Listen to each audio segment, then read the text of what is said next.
Muy buenos días, muy buenas tardes. Que el Señor los bendiga. Bienvenidos sean a Cristo en nuestra familia. Le damos gracias a Dios. Gracias, gracias, gracias por permitirnos tener este tiempo. Particularmente le doy gracias al Señor. Reflexiono en mi posición y me doy cuenta que la Escritura lo señala también. ¿En dónde estaría hoy si no te hubiera conocido? ¿Qué sería de mí si tú, oh Señor, a través de tu Hijo, nuestro Señor Jesucristo, no nos hubieras alcanzado? Hay un canto que dice: andaría perdido, andaría sin ilusión, viviría sin esperanza. ¿Qué sería de nosotros?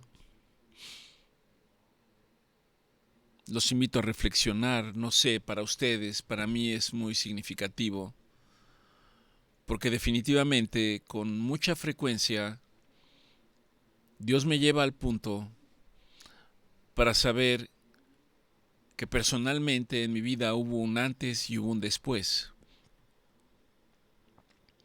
Ese antes y después es antes de Cristo y después de conocer a nuestro Señor Jesucristo. Me levanto y no hay día en que el Señor me lleva a su palabra, que hay una invitación permanente para que yo le agradezca a Dios por cada día. Y oro para que también ese mismo escenario sea el mismo para cada uno de ustedes. Que cada día usted se levante alabando y agradeciendo a Dios. Que cada día al terminar podamos hacer un alto en el camino, podamos inclinar nuestro rostro y decir: gracias Dios, gracias Dios, porque eres bueno y para siempre es tu misericordia.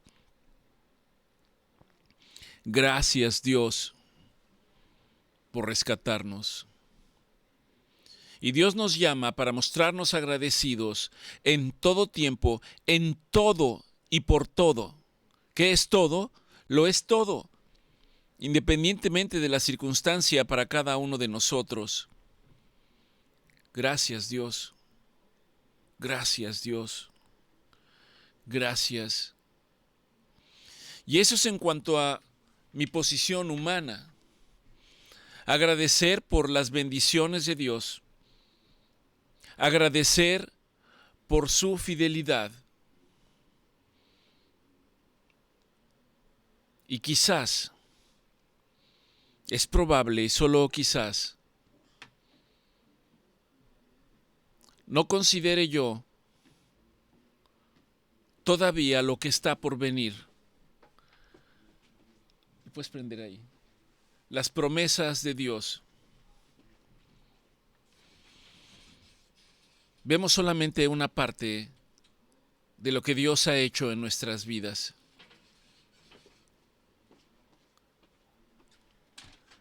Permítame llevarlos al libro de Primera de Tesalonicenses, número 5, versículo 23, sobre el cual haremos nuestra proclamación el día de hoy.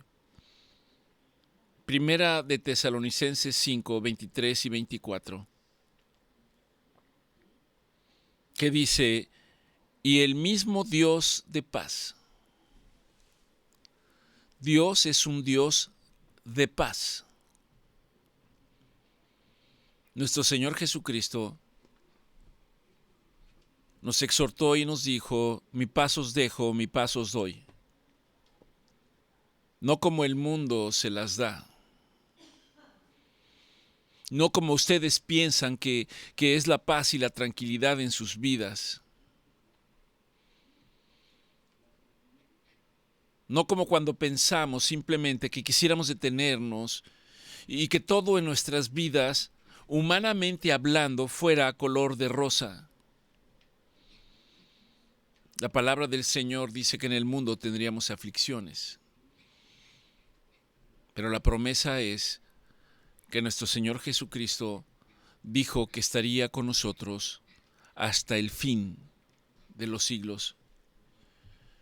Y aquí en esta proclamación empieza diciendo: y el mismo Dios de paz, el mismo Dios de paz, nos santifique por completo. Y todo nuestro ser, nuestro espíritu, nuestra alma y nuestro cuerpo, sea guardado irreprensible hasta la venida de nuestro Señor Jesucristo. Fiel es el que nos llama, el cual también lo hará conforme a su promesa. Los invito a, durante que el resto de la semana usted pueda hacer esta proclamación y reflexione en ella. ¿Está considerado lo que estamos hablando? La misericordia de Dios es nueva todos los días. Dios ha derramado su misericordia sobre nosotros. Dios es fiel. Dios nos ha dado su gracia. Y Dios nos hace ver que Él es el que nos guarda, el Dios de paz, de manera completa, dice, en todo vuestro ser. No sé si para alguien tan joven, no sé si para alguien como tú, de repente te detengas y pienses que cuando te miras al espejo, te peinas, te cepillas los dientes, te ves al espejo y pienses que lo que se ve en el espejo eres tú. No sé si puedas pensar que simplemente ese es tu cuerpo, pero el cuerpo no lo es todo, sino que dentro de ese cuerpo está un alma, y que la conformación de ese cuerpo y de esa alma es posible dado a que Dios sopló espíritu de vida en nosotros. ¿Lo has considerado alguna vez? ¿Piensas en ello? ¿Nosotros pensamos en ello? Dios nos dice en un misterio que Dios es Padre, Dios es Hijo y Dios es Espíritu Santo. Y no son tres dioses, es un solo Dios. En algunos escenarios se llama el misterio de la Trinidad.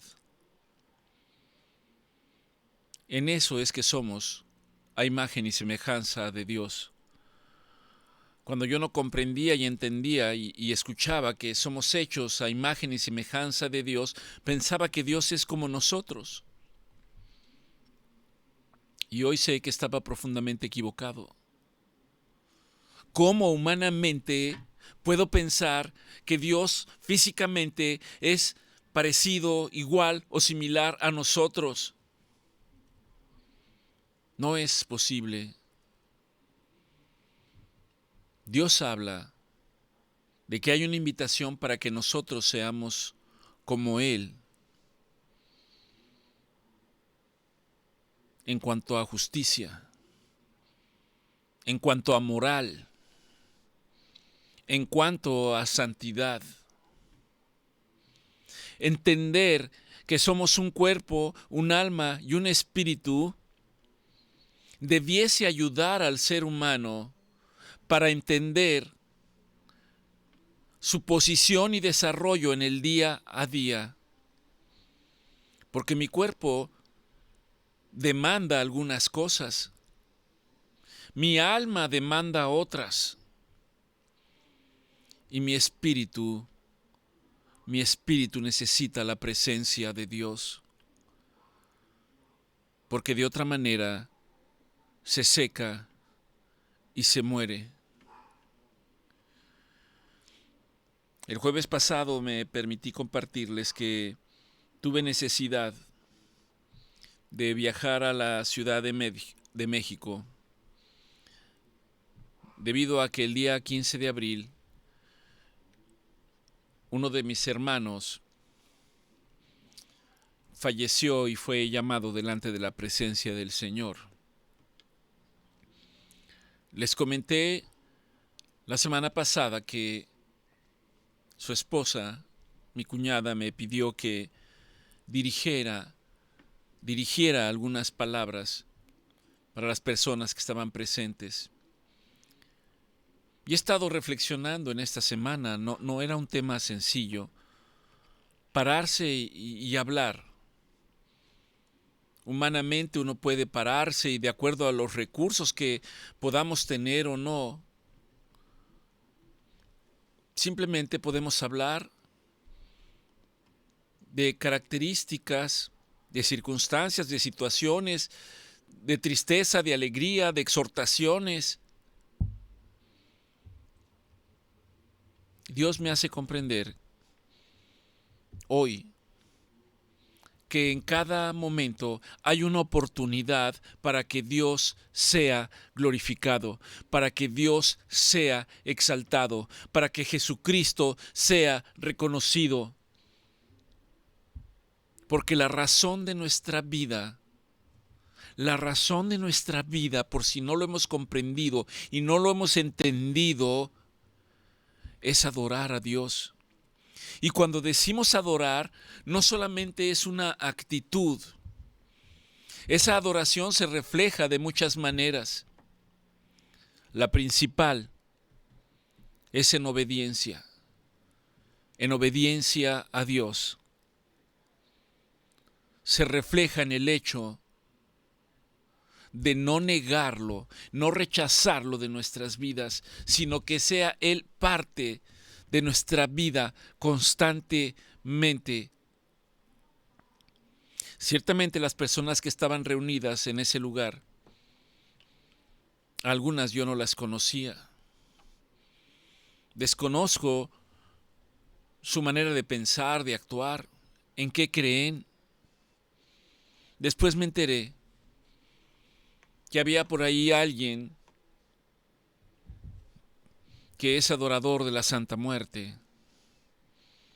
De repente había alguien que tiene un pensamiento budista. La mayor parte tienen conocimiento y entendimiento de que solo hay un Dios, de que ese Dios envió a su Hijo en rescate y propiciación por nosotros. Y este es el escenario en el que ella me pidió hablar. Y durante esta semana he estado reflexionando en esto y lo que tuve oportunidad de compartir con ustedes el jueves pasado. Me gustaría traer esas reflexiones el día de hoy y que tienen que ver precisamente con este pasaje que acabamos de ver,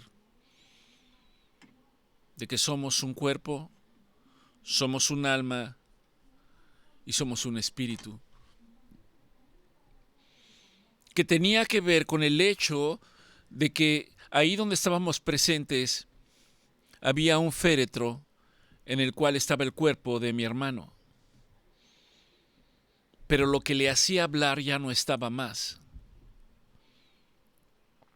¿Y qué es lo que le hacía hablar y comunicarse, lo que le hacía pensar, lo que le hacía reír, lo que le hacía llorar? Se llama alma. en algunos lugares en la Escritura lo señalan como la psique. Y psique da lugar al término que conocemos como psíquico y psicológico. Bueno, tiene que ver con esto. El alma es el reflejo de lo que las personas piensan, creen y sienten. Yo no preguntaba, el alma no estaba ahí más. ¿Y dónde estaba el alma? Y yo les compartía la semana pasada de que el alma va directamente a la presencia de Dios. Eso dice la Escritura. ¿Y qué pasa con el espíritu? El espíritu regresa a Dios. No va a la presencia de Dios, regresa a Dios. Cuando reflexionaba en esto, pensaba en el mismo sacrificio de nuestro Señor Jesucristo en la cruz. Si ustedes recuerdan, hay un tiempo en el cual, cuando nuestro Señor Jesucristo está a punto de morir, Él dice, Padre, Padre, en tus manos encomiendo mi espíritu. Y la Escritura dice que el espíritu le dejó. El espíritu se fue. Él seguía en la cruz. Su cuerpo seguía en la cruz. Y esto viene a dar respaldo a lo que acabamos de leer en Primera de Tesalonicenses 5, en el número 23. Entregó su espíritu. Padre, recibe mi espíritu. ¿Y luego? ¿Qué pasó con el cuerpo? Creo que todos están familiarizados con esto, aunque no necesariamente hagamos una reflexión al respecto. Pero la Escritura dice que unas horas más tarde, José de Arimatea habló con las autoridades para que le permitieran bajar el cuerpo de nuestro Señor Jesucristo. Un cuerpo en el que ya no había alma, un cuerpo en el que ya no había espíritu. Y bajaron el cuerpo y lo envolvieron en sábanas. Y se dispuso un sepulcro para dejarle ahí. Y esto viene a dar respaldo hacia el hecho de que había un espíritu que le había entregado al Padre y ahora el cuerpo estaba siendo sepultado. Ese cuerpo estuvo ahí 3 días y 3 noches. Subrayo, 3 días y 3 noches. No 2 días y medio, no 2 días, 3 días y 3 noches. Nuestro Señor Jesucristo lo había anunciado. Cuando la Escritura dice, esta generación perversa y maligna pide señal, pero señal no le será dada, excepto la señal del profeta Jonás, el cual estuvo 3 días y 3 noches en un pez.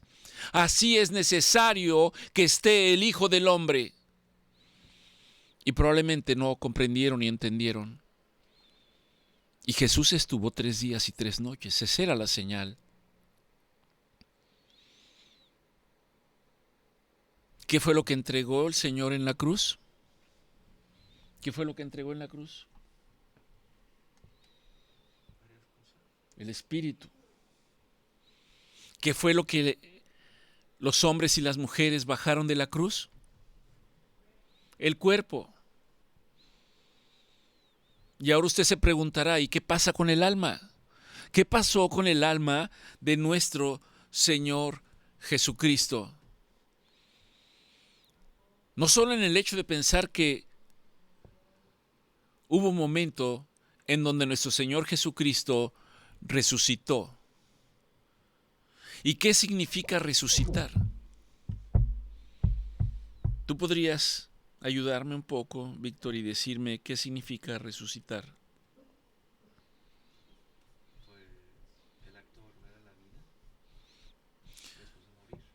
Es un acto de volver a la vida. Para volver a la vida se necesita estar muerto. Y no solo es volver a la vida, sino es levantarse. Eso quiere decir resurrección. Levantarse y volver a la vida. En otras palabras, dejar la muerte. La Escritura me dice que la resurrección de nuestro Señor Jesucristo fue el triunfo sobre la muerte, en donde la muerte ya no tenía más dominio. Y ahora déjeme decirle que esa es la promesa para nosotros. Va a haber un día en que la muerte no va a tener dominio sobre nosotros. Le pido al Señor que a través de su Espíritu Santo me esté dando la capacidad para poderles transmitir esto y que sea comprensible para ustedes.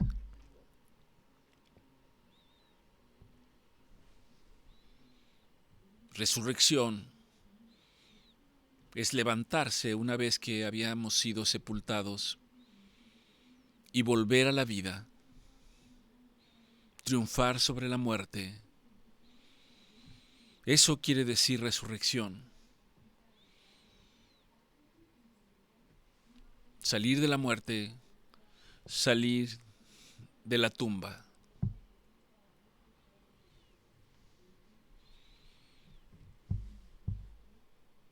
¿Qué pasó con el alma de nuestro Señor Jesucristo? Déjeme hacer aquí un paréntesis. Cuando nuestro Señor Jesucristo está en la cruz, las Escrituras dicen que había dos hombres también, dos ladrones. Algunos los identifican como el ladrón malo y el ladrón bueno. Bueno, es probable que si eran ladrones ninguno fuera bueno, pero la Biblia los define o culturalmente lo hemos aprendido así. Un ladrón malo y un ladrón bueno. Y el ladrón malo le decía a nuestro Señor Jesucristo: a ver, si tú eres el Hijo de Dios, desciende de la cruz, baja y ayúdanos a nosotros. Esto refleja la naturaleza humana. Cuando pensamos en Dios, a veces eso es lo que estamos pensando. ¿Por qué estoy sufriendo? ¿Por qué me está pasando esto a mí? ¿Por qué no puedo conseguir mis objetivos? ¿Por qué no los logro? No entiendo qué está pasando. Voy a la iglesia, canto, salto, procuro tener personas que me rodeen, que tengan la misma manera de pensar y de actuar, y no obstante, ¿por qué? ¿Por qué no ocurren las cosas que yo quiero? Porque no estamos entendiendo como ese hombre que está en la cruz. Y hay otro hombre que está ahí, que se dirige hacia el primero y le dice: calla, deja de decir lo que estás diciendo. Este hombre está aquí y no ha hecho absolutamente nada. Está pagando por algo que no hizo. Quizás bajo la influencia del Espíritu Santo le estaba siendo revelado: este hombre está aquí y no ha hecho nada. Y la Escritura dice que Jesucristo cargó con nuestros pecados. Nuestra maldad fue sobre la cruz. Y su sacrificio era el sacrificio delante del Padre por algo que nosotros no podíamos hacer. Y que ese sacrificio el día de hoy nos permite tener vida. El hombre le dice a nuestro Señor Jesucristo: Señor, acuérdate de mí cuando estés en tu gloria. Y nuestro Señor Jesucristo le dice algo a este hombre. Muchas veces mi pensamiento pasó por ahí, pero no entendía yo nuestro Señor Jesucristo le dice, en verdad te digo, hoy estarás conmigo en el paraíso.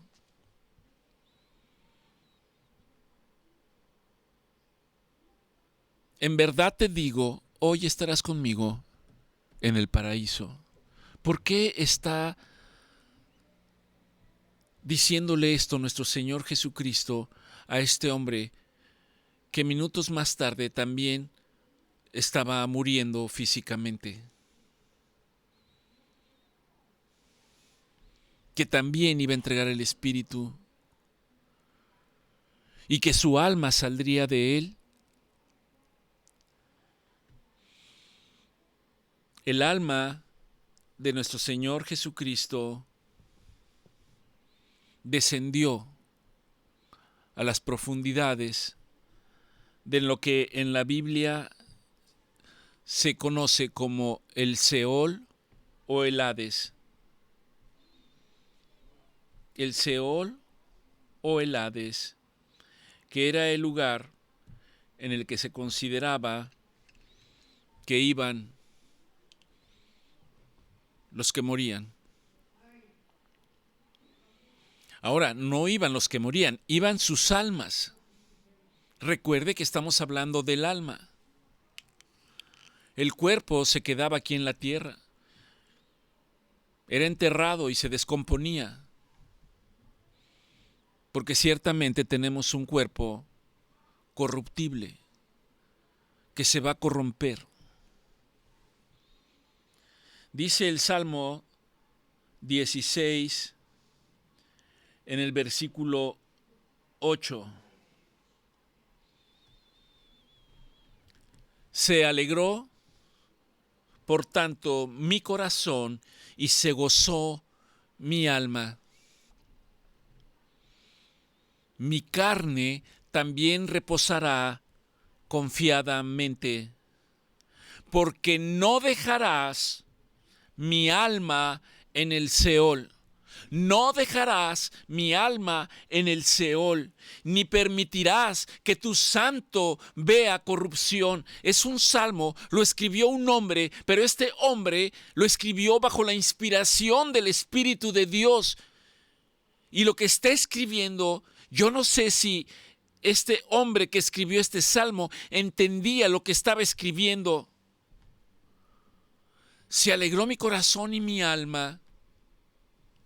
Mi carne reposará confiadamente, porque no dejarás mi alma en el Seol, no dejarás mi alma en el Hades. En otras palabras, esto se conocía como el infierno. No dejarás mi alma en el sepulcro, ni permitirás que tu santo vea corrupción. Este es un salmo mesiánico. Este es un salmo de lo que está ocurriendo con el alma de nuestro Señor Jesucristo. El alma de nuestro Señor Jesucristo descendió a las profundidades. Ahora, la Escritura dice, si uno busca y uno investiga detalladamente, que tenía dos lugares. Uno de ellos, o este pasaje, lo describe en el libro de Lucas 16, a partir del versículo 19, que habla de un pasaje que dice el hombre rico y Lázaro. No es Lázaro el amigo de Jesús, no es Lázaro el que estuvo en el sepulcro 4 días. Este es otro hombre. Y nuestro Señor Jesucristo les está señalando esta enseñanza a sus discípulos. Tampoco es una parábola. Y si no es una parábola, ¿por qué está ahí? Porque nuestro Señor Jesucristo quiere transmitirles este conocimiento y este entendimiento. Y dice, había un hombre rico que se vestía de púrpura y de lino fino y hacía cada día banquete con esplendidez. Cualquier semejanza con gentes que dicen que tienen económicamente mucho dinero es pura coincidencia. Se vestía de púrpura, de lino fino, y cada día hacía banquete con esplendidez. Y también había un mendigo llamado Lázaro, que estaba echado a la puerta de este hombre rico, lleno de llagas en su cuerpo. Y dice la Escritura que ahí donde estaba este hombre llamado Lázaro ansiaba saciarse de las migajas que caían de la mesa del rico. Y aún los perros venían y le lamían las llagas. Y luego dice Lucas 16:22, aconteció que murió el mendigo y fue llevado por los ángeles al seno de Abraham. Y también murió el hombre rico y fue sepultado.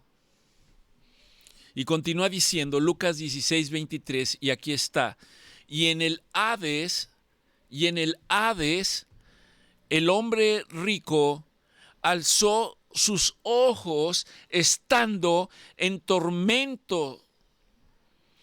Alzó sus ojos y viendo a lo lejos a Abraham y a Lázaro en su seno, entonces dio voces y dijo: Padre Abraham,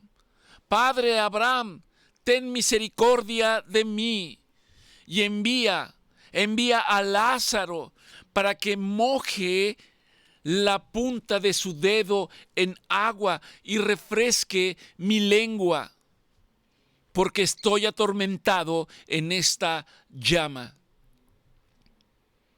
Quiero que reflexione en lo que estamos señalando y más tarde usted vaya a esta escritura.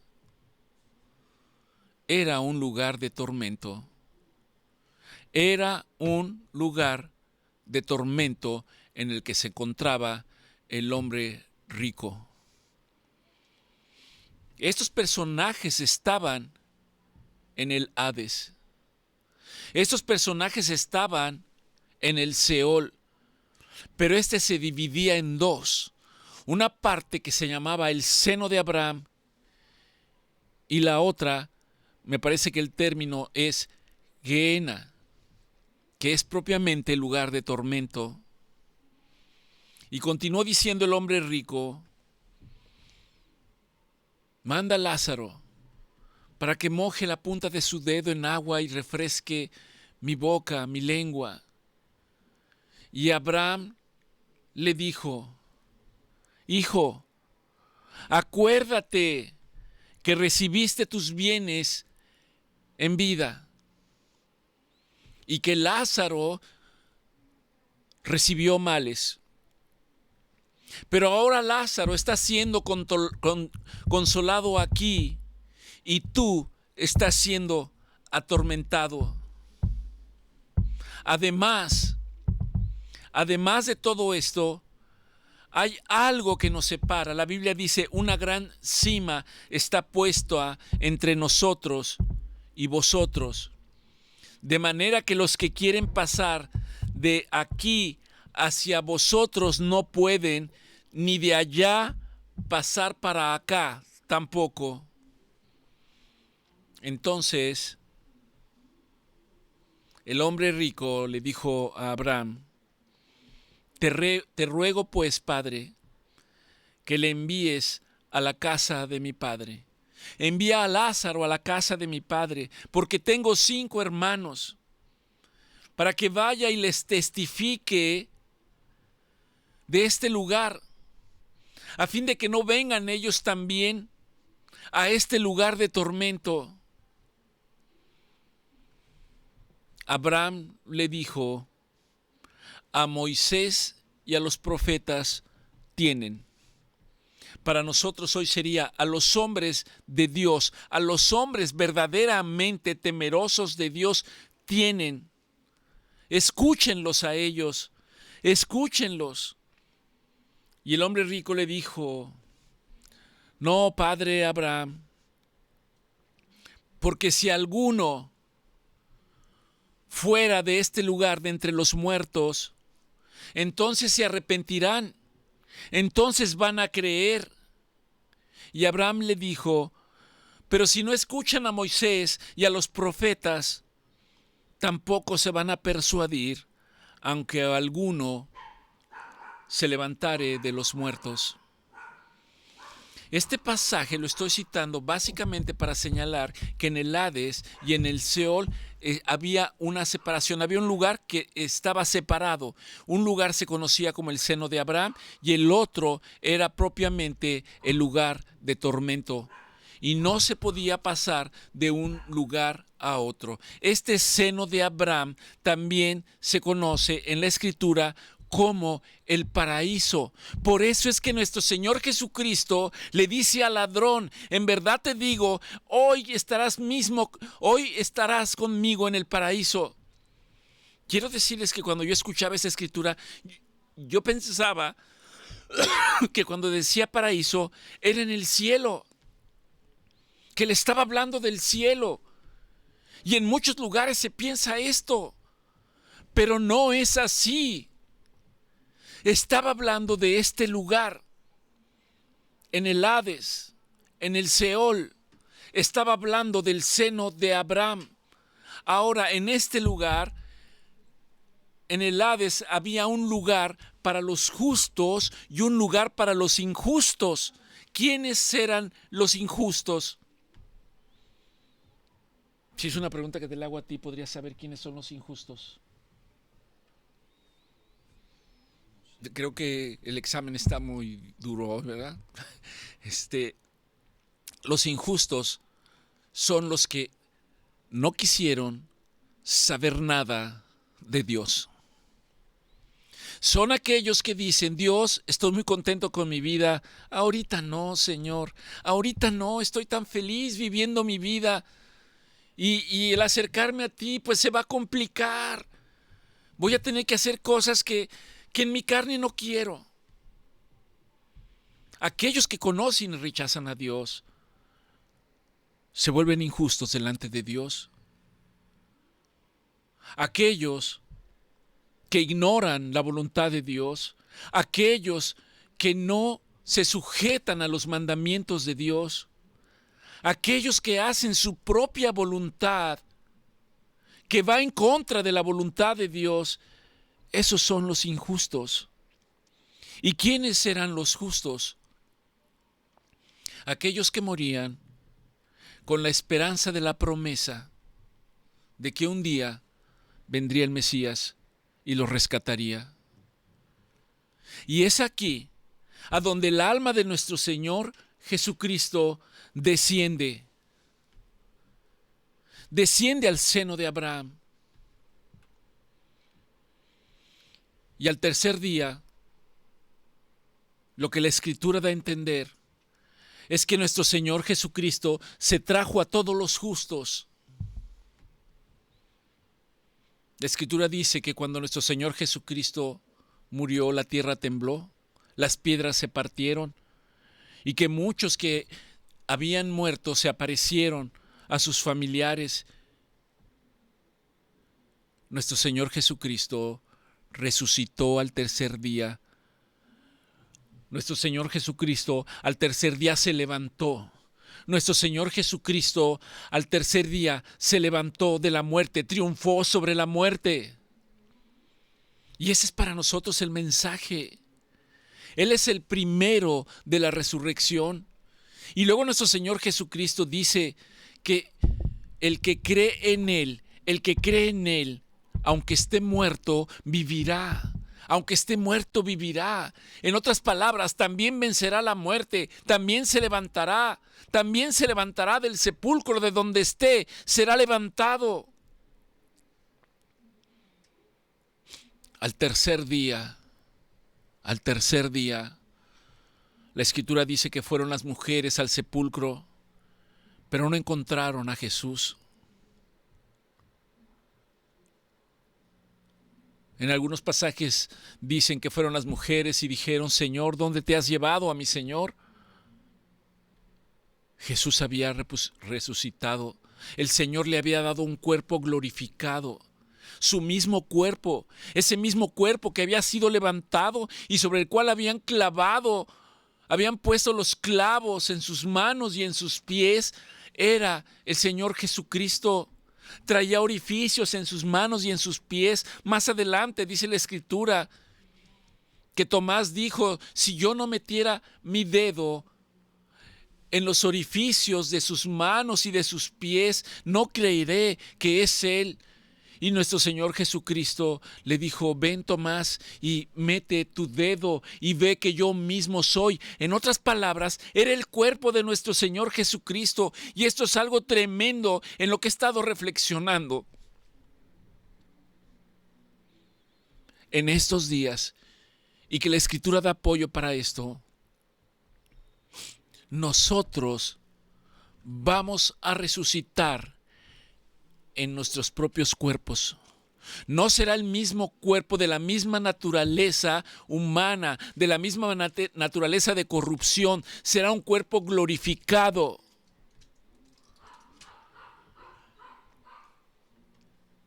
Al tercer día se levantó nuestro Señor Jesucristo. No solo el cuerpo, el alma salió de ese lugar.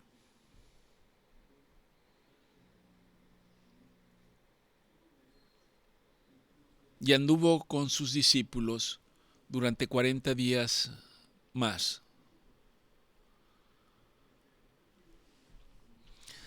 Algunas cosas que me gustaría resaltar de este lugar, de este pasaje que acabamos de leer, del hombre rico y de Lázaro. La primera de ellas, y que es importante para nosotros, es que las personas en este pasaje conservaban su identidad cuando estaban vivas. Antes de ir al Hades, estaban vivas. Y cuando estaban, uno en el seno de Abraham y el otro en el lugar de tormento, sabían quiénes eran. Es decir, la identidad de ellos seguía siendo la misma. Para nosotros será igual cuando seamos levantados. Aquellos que han creído en la promesa, aquellos que han declarado a nuestro Señor Jesucristo como su Señor y Salvador, aquellos que han creído que Dios le levantó de los muertos, tienen esta promesa. Y cuando sean levantados, estando en la presencia del Señor, nos conoceremos unos a otros. Ya no, como dice la Escritura, de que nos volveremos a casar, a enamorar, a hacer las cosas que estábamos haciendo aquí en la tierra. No. ¿Qué van a hacer? No lo sé. La Escritura solamente dice que seguiremos conociendo al Dios de la gloria y a su Hijo, nuestro Señor Jesucristo. En segundo lugar, además de que las personas conservaban su identidad, dice que se reconocían entre sí. El hombre rico reconoció a Lázaro. Lázaro reconoció al hombre rico. Abraham, el padre, sabía quién era este hombre rico, sabía quién era Lázaro que estaba ahí con él. En tercer punto, las personas se acordaban de su vida terrenal. Tanto el pobre como el rico se acordaban de las circunstancias antes de morir. En cuarto lugar, estaban conscientes de lo que estaba sucediendo en ese momento. El rico estaba consciente de que estaba en un lugar de tormento. Lázaro estaba consciente de que estaba siendo consolado en el lugar de los justos. Y esto me lleva al quinto punto. Y el quinto punto es que este lugar se dividía en dos. Había una separación. En uno de ellos había consuelo y paz.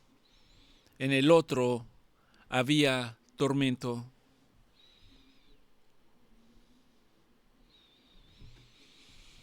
Esto debiera ser un motivo para nosotros para reflexionar. Entonces, cuando yo hablaba de mi hermano, yo quería transmitir esto, que el cuerpo estaba ahí, y él murió creyendo que tenemos un Dios soberano y omnipotente, y murió en vida creyendo que Jesucristo es el Hijo de Dios. Y la palabra del Señor dice que en la medida que yo lo reconozco, mantengo viva mi esperanza. Y como la mantengo viva, la esperanza es que Él y otros que han creído se van a levantar de la muerte, se van a levantar de los sepulcros. La Escritura dice que cuando nuestro Señor Jesucristo vuelva, se levantarán primero aquellos que se adelantaron. En otras palabras, para nosotros decimos los que se murieron. La Escritura dice para los que duermen, donde quiera que estén, esté el cuerpo o no, serán levantados. Después, los que aún permanezcan, dice que serán levantados y en el aire se unirán a nuestro Señor Jesucristo, y en un instante, en un abrir y cerrar de ojos, seremos transformados, al igual que los que se adelantaron. Es decir, Dios nos dará un cuerpo de gloria. ¿Cómo es este cuerpo de gloria? No lo sé, la Escritura no entra en detalles, pero dice que tendremos un cuerpo de gloria. Y ese cuerpo, el alma regresará ahí.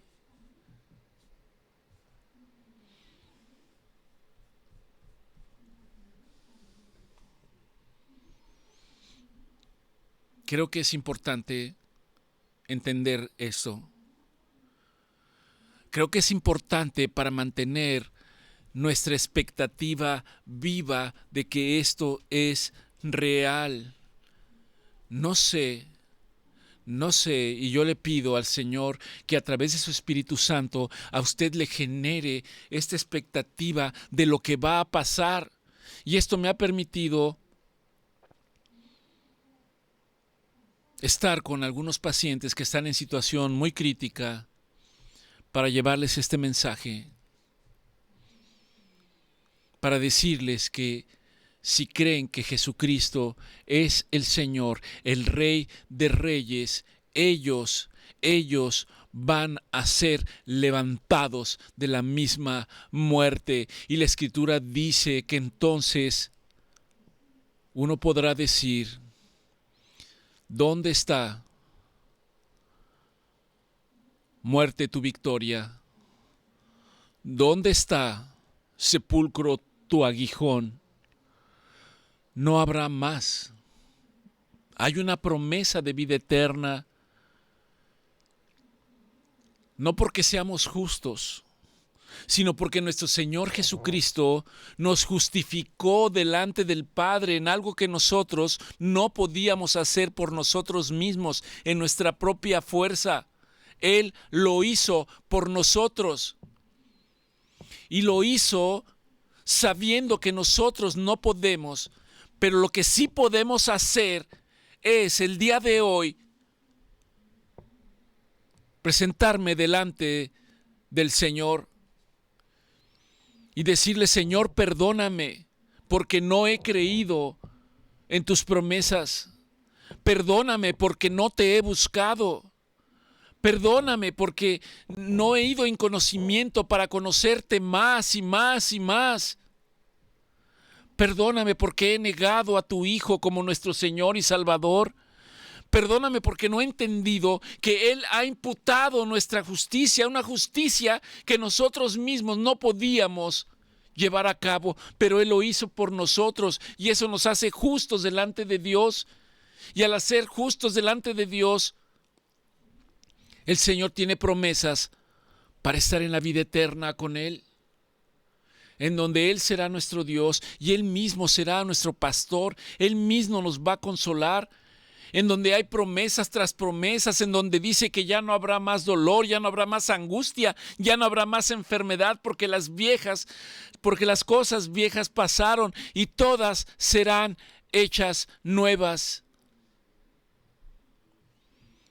Y ser cuidadosos en este aspecto, Porque hay personas que se nos han adelantado y hay familiares que se han quedado y luego piensan y dicen, mi familiar me está cuidando, mi familiar se presentó y me habló.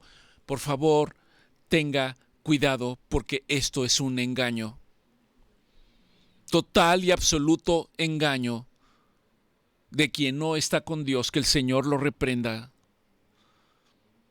El Señor, nuestro Señor Jesucristo, nos alerta y nos dice que no debemos hablar con muertos. Que no debemos hablar con muertos. ¿Qué quiere decir esto? ¿Que podemos hablar con ellos? Por supuesto. Pero nuestro Señor Jesucristo dice, no lo hagan. Y si nuestro Señor Jesucristo dice, no lo hagan, es porque debe de haber una razón fuerte y poderosa. Yo le pido al Señor